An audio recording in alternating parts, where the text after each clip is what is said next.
Are you here to help me drain the pool? I am, Gail. So the breadth of my draining the pool experience is really around those soft-bodied pools. Step on the side. And I'm kind of guessing maybe stepping on a single boiler espresso machine isn't going to drain it in the same way. Well, no. Unless you got an elephant standing on it, and then I think It drains everything. Yeah, it drains everything. So, the reason you would want to drain it, Okay. if you're going to ship it somewhere and it's cold, like even in the cargo hold of an airplane, it's freezing. It'll burst the boiler if there's water in it.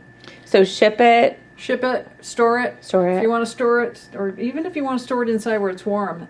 Who wants dirty water in there for a year? Or just like hanging out and building up scale, that kind of thing.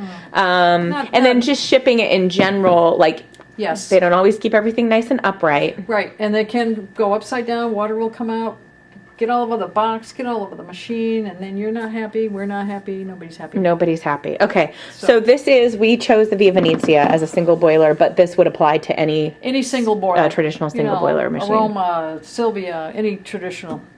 All right, so where do I start?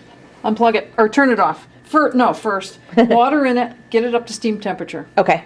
Then turn it off, unplug it, take the portafilter out. Remove all your goodies. On this particular machine, to get the water tank out, you take the tray out and take the water tank out. You don't want to dump this all over the place.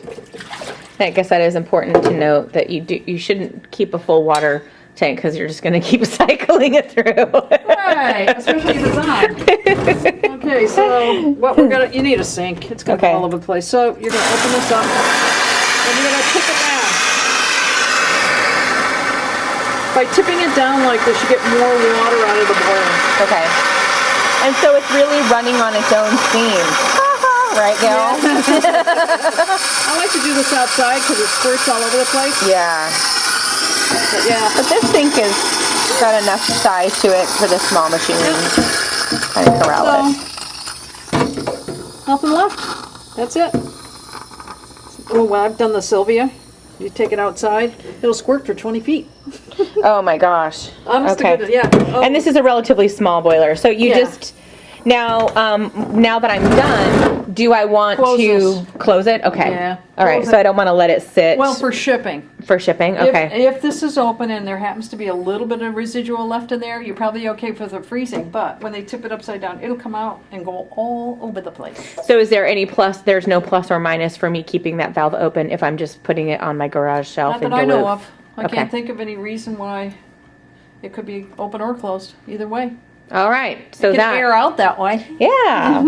Okay. So that is draining a single boiler espresso machine. That's all you have to do, folks. It's really very simple. And like I said, I like to do it outside. It squirts all over the place.